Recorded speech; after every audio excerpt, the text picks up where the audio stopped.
Selamat sore pemirsa semua. Kembali bersama saya Maman Gantra dari Reksa TV. Sore ini saya berkesempatan menemui uh, Bung Hardy Hermawan. Beliau ini wartawan senior, terakhir di majalah Trust dan MNC TV. Selain itu beliau seorang ekonom dari Sigma P Indonesia. Ya. Uh, Juga kebetulan warga Jawa Barat. Orang Sukabumi pasti apa? Oke. Selamat sore, Bung Hardy. Ya, selamat sore Kang Maman. Ini sebagaimana saya introduksi tadi waktu pembicaraan kita sebelum take ini, kami ingin mengetahui komentar Bung Hardy tentang Gubernur Jawa Barat yang menurut kami cukup fenomenal. Kang Deddy Mulyadi. Ya. Gimana Anda melihat? Benar fenomenal Kang Deddy Mulyadi itu. Jadi rada mahiwal gitu ya dari karakter atau profil gubernur-gubernur Jawa Barat sebelum-sebelumnya. Apalagi kalau kita lihat misalnya dari sejak zaman awal kemerdekaan sampai zaman akhir demokrasi terpimpin, itu karakter gubernur Jawa Barat itu kan karakter orang-orang menak berpendidikan. Dulu itu kalau nggak salah gubernur Jawa Barat itu model Pak Ukar Bratakusuma, Ya. Pak Sanusi Hadjadinata, Pak Ipik Gandamana. Ya. Itu karakternya tuh menak yang berpendidikan. Jadi emang bawaannya kalem, tenang, gaya-gaya menak lah pada masa itu. Beralih ke masa Orde Baru, itu karakter militernya yang kuat. Hampir semuanya itu militer, mulai Pak Masudi, Pak Solihin, Pak Solihin GP, Pak Angkuna Evi, Pak Yogi, Yogi S. Mehmet, setelah itu Pak Nuriana, Pak Nana Nuriana. Itu karakter jenderal semua, jenderal Sunda semua. Nah, di masa reformasi itu memang agak variatif model-modelnya, gaya gubernurnya, dari mulai Kang Denny Setiawan, lalu kemudian Pak Aher, habis itu Pak Ridwan Kamil. Cuma semuanya itu gayanya kalem, tenang. Nah, nu mincrak mah ini cuman baru Kang Deddy Mulyadi. Gayanya emang beda, dia sangat merakyat, dia terlihat orang yang datang dari masyarakat kebanyakan, dari masyarakat kelas bawah, yang kemudian karena karirnya yang luar biasa, bisa meloncati berbagai strata sosial, bisa jadi bupati. Setelah itu jadi anggota DPR, dan sekarang sukses menjadi gubernur setelah sebelumnya di pemilihan sebelumnya gagal menjadi calon wakil gubernur mendampingi Deddy Mizwar.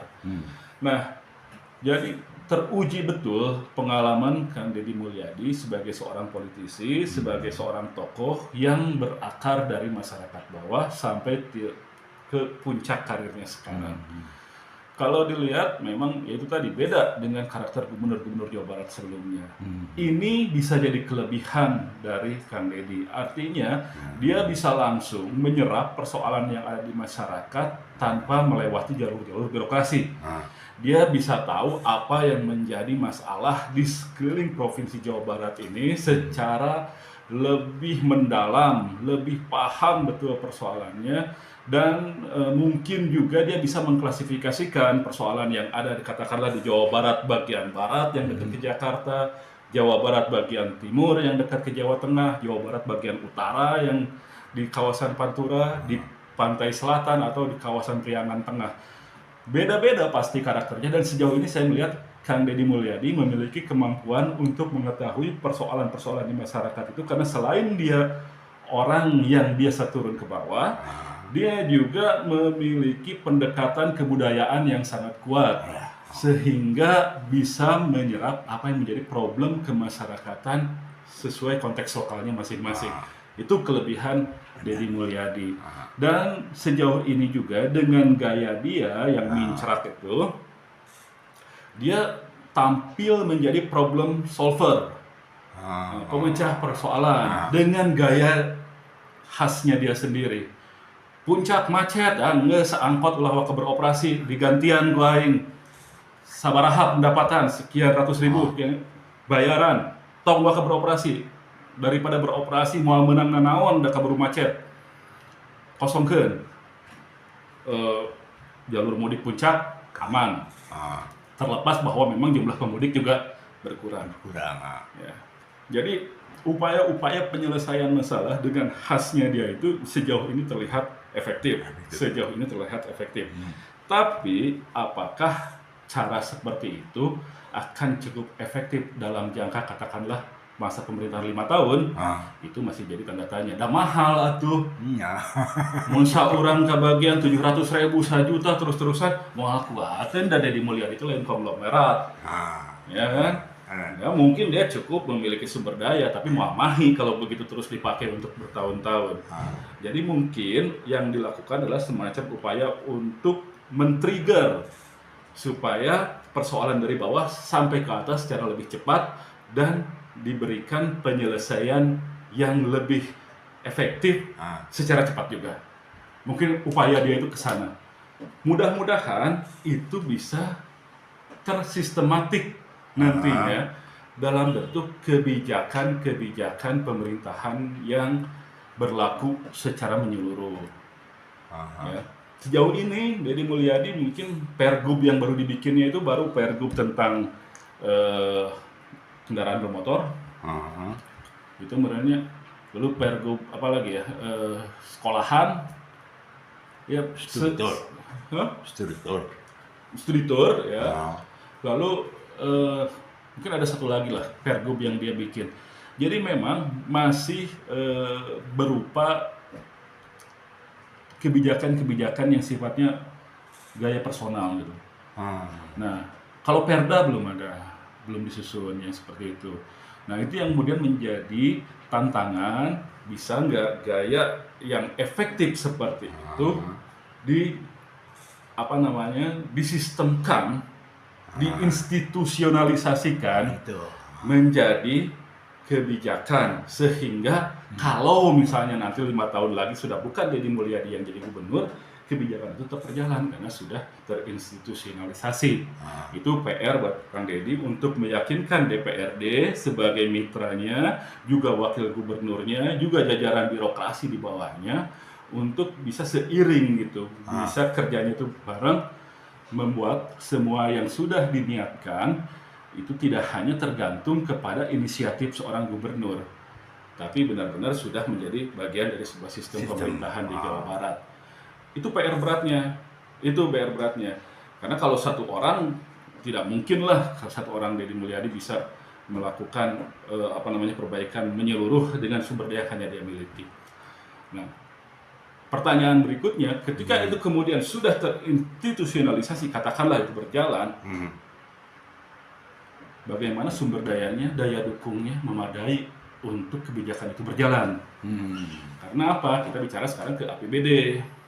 APBD Jawa Barat itu kan sekitar 32, 33, 31 ya, sekitar segitulah, 31 triliun. 8 triliunnya transfer dari pusat, jadi PAD-nya sekitar 23-an lah, 23 triliun PAD-nya untuk kawasan segede Jawa Barat. Untuk jumlah penduduk sebanyak Jawa Barat, paling banyak. Jadi kalau secara jumlah penduduk Jawa Barat itu mungkin lebih banyak daripada Malaysia. Kalau secara jumlah penduduk lebih banyak dari Korea Selatan mungkin kalau secara jumlah penduduk. Nah, ini tantangan bagaimana dengan uang yang hanya 31 triliun itu bisa memberikan stimulan, menstimulus pembangunan.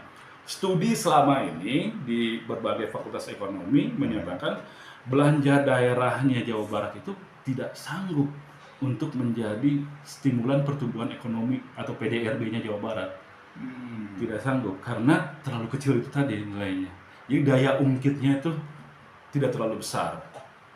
Nah, artinya kalau mau dibuat kebijakan, tentu bukan kebijakan fiskal dari anggaran yang diharapkan bisa menggerakkan perekonomian. Itu bisa dilakukan, dan Kang Deddy sudah mulai, misalnya dengan melakukan penataan kembali pos-pos pengeluaran, pos-pos belanja dari APBD. Dia sudah bilang misalnya selama ini untuk pemeliharaan jalan di Jawa Barat, ternyata dari APBD jatahnya itu cuma 1 triliun setahun. Dibalikin sama Deddy Mulyadi, berapa penerimaan dari pajak kendaraan bermotor? Baik itu yang PKB atau PNBP, 8 triliun. Nah, kan setahun bisa 8 triliun. Nah, dari 8 triliun kita bukan 1 triliun yang untuk dipakai pemeliharaan jalan, tingkatin dong. Nah, ini mungkin bisa jalan kalau memang pos-pos anggarannya itu efektif. Tapi kan ini jumlahnya tidak bertambah jumlah anggarannya. Jadi harus ada yang dikurangi untuk bisa nambah ke pos-pos yang dianggap produktif itu. Nah, itu untuk bisa meyakinkan berbagai pemangku kepentingan tentang pengalihan anggaran ini, itu juga PR yang berat. Tapi saya tahu lah Deddy Mulyadi ini mengandalkan dukungan publik untuk itu. Jadi bisa saja itu dijalankan, bisa saja itu terlaksana. Asal dari awal transparan aja, terus dibuka semuanya sehingga publik mendukung. Ini dipakai untuk apa, yang ini dipakai untuk apa, yang ini dipakai apa, dan ini diharapkan bisa memiliki daya ungkit atau stimulan terhadap pertumbuhan PDRB Jawa Barat. Bisa saja kalau memang itu dilakukan secara transparan dan meminimalisasi sedikit mungkin turut campurnya kepentingan orang-orang yang selama ini menikmati penyaluran APBD yang berjalan sebelumnya. Dan memang kan tahu lah, Kang Deddy kan udah lama jadi bupati juga, jadi sedikit banyak tahu yang kayak gini tuh biasanya aya nu ngageugeuna gitu loh setiap pos itu, dan itu biasanya juga bukan orang sembarangan. Nah, ini harus bisa diperhitungkan betul gitu loh, karena mungkin akan menimbulkan semacam benturan-benturan secara politik di tingkat lokal. Nah, yang kayak gitu tuh biasanya orang Sunda nggak terlalu suka. Kalau sampai ada gesekan begitu, orang Sunda itu kan sangat harmoni ya, senangnya itu. Jadi harus bisa meyakinkan masyarakat bahwa memang kadang-kadang mungkin akan diperlukan, akan terjadi gesekan-gesekan karena ada upaya untuk mengalihkan anggaran dari yang tadinya tidak produktif ke pos yang lebih produktif, tapi mungkin ini mengganggu sebagian orang yang selama ini berkepentingan dengan pos yang sebelumnya. Itu PR-nya buat seorang Deddy Mulyadi. Baru berapa bulan, ya ada prospek, tapi kita lihatlah masih ada berapa waktu untuk membuktikan dia mampu untuk itu. Tapi sejauh ini Anda melihat dia itu sudah on the track ya? Ya, sejauh ini dia sudah on the track. Tapi ritmenya itu kan harus ritmis bareng dengan tim. Nah, itu. Jangan sampai dia on the tracknya udah bener, tapi dia mencelat sendirian. One man show jadinya kan. Padahal ini bukan kerja perorangan. Bahwa ada satu orang yang berpengaruh, bahwa bisa ada satu orang yang bisa sangat menentukan dominan, wajar di mana-mana diperlukan. Tapi orang itu pun sehebat apapun butuh tim yang mendukung itu. Mendukung itu. Dan itu juga bukan perkara mudah. Mungkin kan dia harus bisa belajar kalau kayak gitu ke modelnya Pak Lee Kuan Yew di Singapura, atau mungkin dulu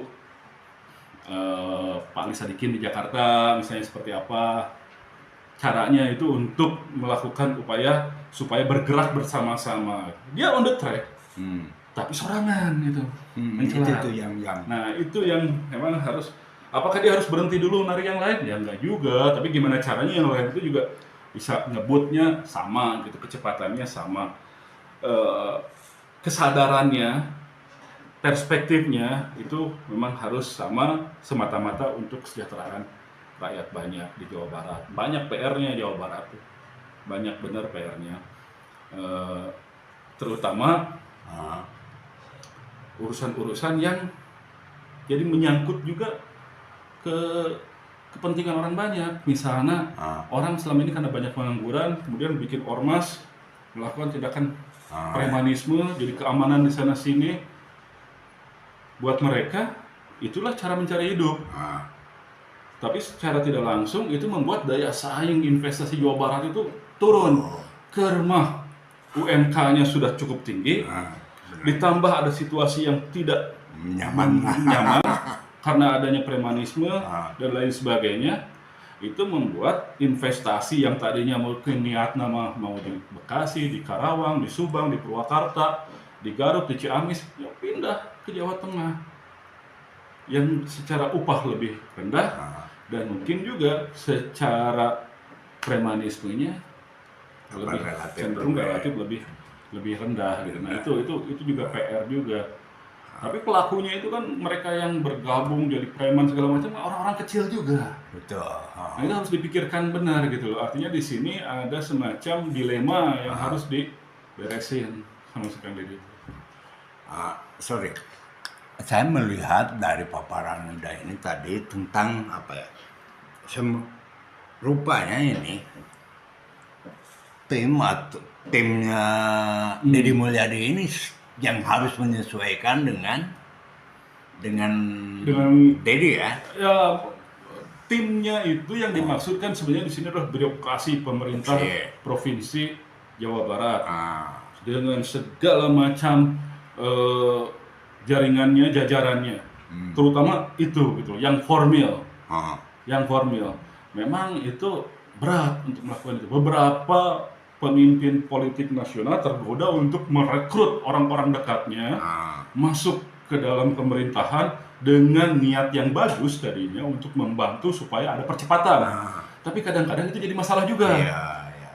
Kemarin kita lihatlah di pemerintahan kemarin, Kementerian Dikbud misalnya, atau misalnya Kang Emil kemarin juga ada persoalan ketika banyak tim dari luar yang tim yang baru direkrut dari luar untuk membantu pemerintahan, ternyata tidak ngeblend dengan yang lama, jadi masalah gitu. Karena memang bukan persoalan yang sederhana gitu untuk bisa melakukan itu. Bahwa seorang gubernur perlu memiliki orang-orang yang dipercaya, all governor man gitu, ya wajar, memang iya. Dan gubernur kan tidak seperti presiden. Presiden kan bisa milih menteri. Kalau gubernur kan kepala dinas mah tetap dari birokrasi gitu ya. Kepala dinasnya kan tetap dari birokrasi, jadi dia memang lebih berat dalam upaya menggerakkan birokrasi itu seperti apa gitu loh. Dan birokrasi itu jago-jago untuk nakala-nukario. Di semua birokrasi di Indonesia, kemampuan mereka dalam mengatasi keinginan atasan tuh sudah teruji bertahun-tahun dengan berbagai macam tipe atasan. Kesulitan mereka itu menghadapi orang seperti Kang Deddy. Karena apa? Persoalannya dilempar ke publik. Jadi publik ikut terlibat, ikut mengawasi, ikut transparan. Biasanya mati kutu yang begitu. Gitu. Makanya kan wali kota Depok, sebenarnya kan antara gubernur dengan wali kota dengan bupati tidak punya urusan struktural sebetulnya. Masing-masing kan dipilih oleh rakyat. Tapi dengan teknik komunikasinya Deddy Mulyadi, ketika wali kota Depok boleh menggunakan menginginkan mobil dinas untuk dipakai lebaran, buka ke publik, publik memberikan dukungan. Ya secara politik posisi si wali kota Depok ini rada bupati ka Jepang, kan gitu juga gitu sama gitu. Ya kan, jadi publik ikut memberikan dukungan, publik ikut memberikan penilaian, memberikan dukungan, dan kemudian ikut mengarahkan seperti apa seharusnya berjalan. Cuman yang kayak gitu tidak bisa terus menerus. Lamun misalnya hasilnya atau outputnya tidak optimal, kalau outputnya ternyata tidak bisa sesuai dengan ekspektasi, malah berbalik kayak gini, jadi terlalu banyak mengeluh lah, terlalu banyak curhat lah dan lain sebagainya. Jadi emang harus dilihat dulu, bagai setiap isu itu tidak semuanya dilempar, diprioritaskan, lalu kemudian yakinkan outputnya itu nanti optimal supaya terus menerus berkelanjutan dukungan dari publik untuk setiap perbaikan yang dilakukan. Terus saya ingin tahu juga sebagai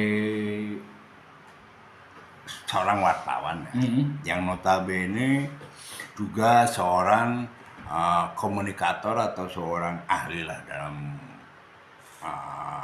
menganalisis sebuah gaya komunikasi, sebuah komunikasi politik. Nah, maksud saya, gimana Anda melihat komunikasi politiknya Dedi ini?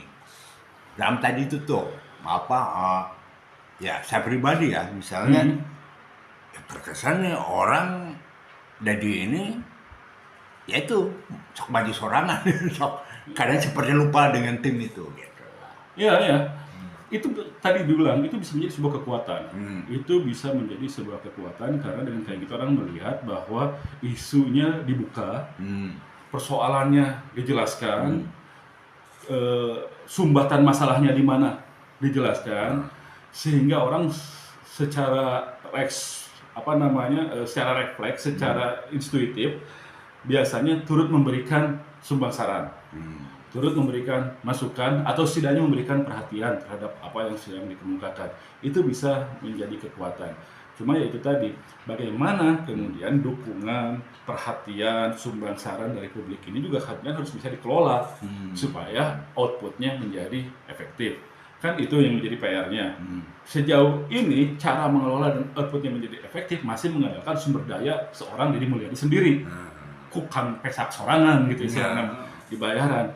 Itu tidak terlalu bagus seperti itu gitu. Harus dipikirkan cara yang lebih on budget, nah, sehingga bisa menjadi semacam formula yang bisa diterapkan di mana saja oleh siapa aja. Sistem tadi, dan yang harus diingat juga pada dasarnya pembangunan itu adanya itu di tingkat yang paling rendah, desa-desa, kampung-kampung kalau di perkotaan.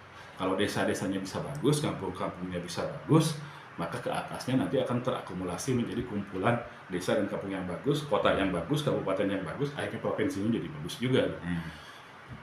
Jadi yang harus ditumbuhkan oleh si Kang Deddy adalah bagaimana dia bisa menularkan polanya itu ke tingkat kepemimpinan di bawah, supaya jalannya bisa sesuai dengan real. Caranya gimana? Ya harus sesuai dengan aturan yang berlaku, tidak banyak kepentingan, tidak banyak titipan-titipan. Pokoknya mah sesuaikan dengan aturan, sesuaikan dengan rencana, sesuaikan dengan ketentuan. Ada kepatuhan di sana, standarnya jadi standar kepatuhan yang sama, ya biasanya bisa jalan kayak gitu.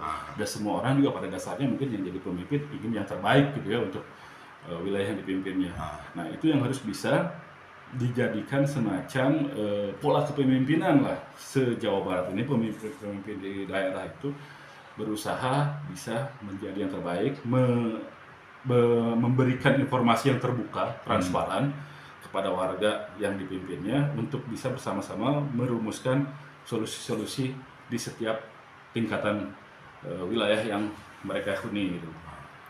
Jadi tidak harus tergantung kepada Kang Deddy sendiri gitu. Kalau memang urusan itu bisa dibereskan ku RT, ya RT aja yang beresin, tidak harus gubernur gitu. Komode Gusti Allah, ikut campur.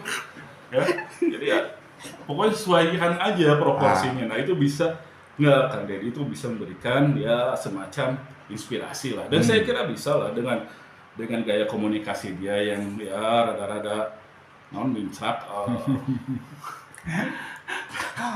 rada balagah gitu gitu. Ya harusnya bisa masih. Dan emang ini menjadi katakanlah angin segar untuk Jawa Barat, karena itu tadi sebiasanya yang jadi pemimpin tuh nggak seperti begini.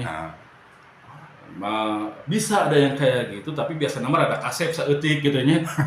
Terus Kang Deddy mah teu pura. Dia orangnya kasep urang.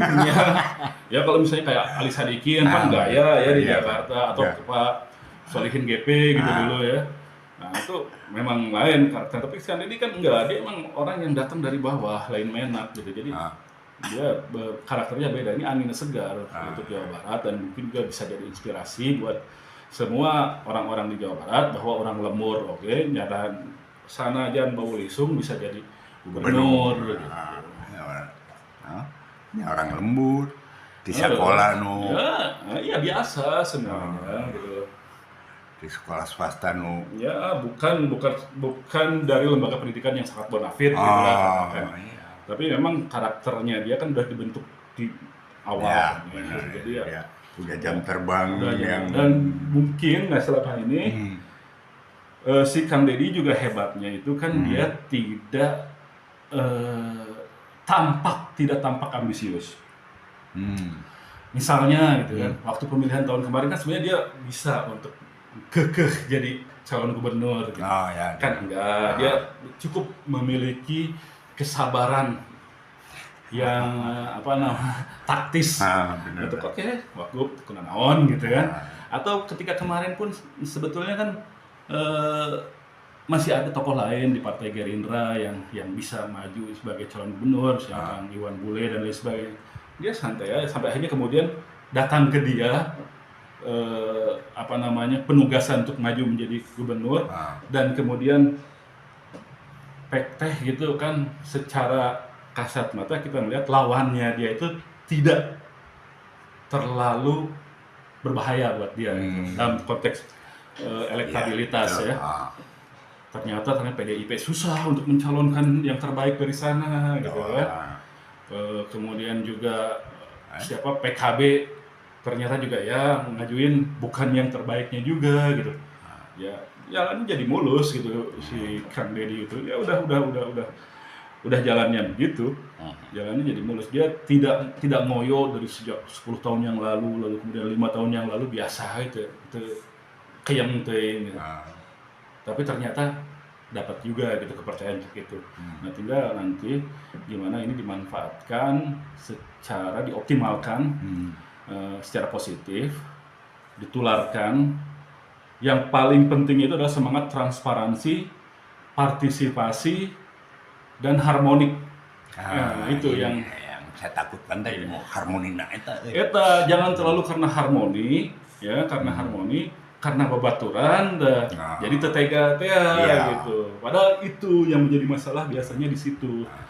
Kalau dari bukunya siapa itu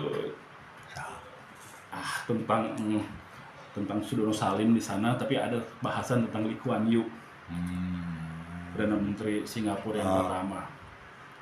Dia punya teman sejak remaja berteman. Sama-sama bareng membangun Singapura, membentuk Singapura lepas dari Malaysia, lalu kemudian si teman itu jadi menteri. Si teman itu menjadi menteri. Dalam perjalanan si teman itu ternyata melakukan fraud, korup. Sebelum ini terbuka, Perdana Menteri udah tahu, dan si teman ini minta maafnya nggak kira-kira, dia mengembalikan semua yang sudah dia ambil, dia menulis surat minta maaf dan dia bunuh diri. Meninggalkan malu dengan harapan jangan dibuka ke umum. Saya sudah kembalikan, saya sudah menghukum diri saya sendiri. Mohon tolong kehormatan saya dijaga. Wah, ceklik Kuan Yew korupsi. Jadi nggak ada efek, bukan efek jerah tapi efek jeri gitu ya, efek gentar orang untuk melakukan hal yang serupa. Ketegasan yang semacam itu gitu yang memang di kita jarang langka. Karena ya itu tadi mungkin karena tadinya ngebantu dari bawah dan lain sebagainya. Padahal mungkin Kang Deddy yang harus diingatkan, pasti Kang Deddy juga sadar ketika terpilih sebenarnya yang berjasa itu bukan semata tim sukses, bukan partai. Tapi rakyat yang memilih. Jadi pertanggungjawaban terbesar kepada rakyat pemilih. Amin. Dan saya kira oke. Sip. 10 menit lebih. Beresnya, pokoknya wilujeng lah ke Kang Deddy. Insya Allah mudah-mudahan di Tangtayungan ku Gusti Allah Amin. biasa mimpin Jawa Barat jadi wilayah anu Benar-benar istimewa. Amin. Ya, terima kasih Bung Hardi. Siap. Selamat malam Mbak semua.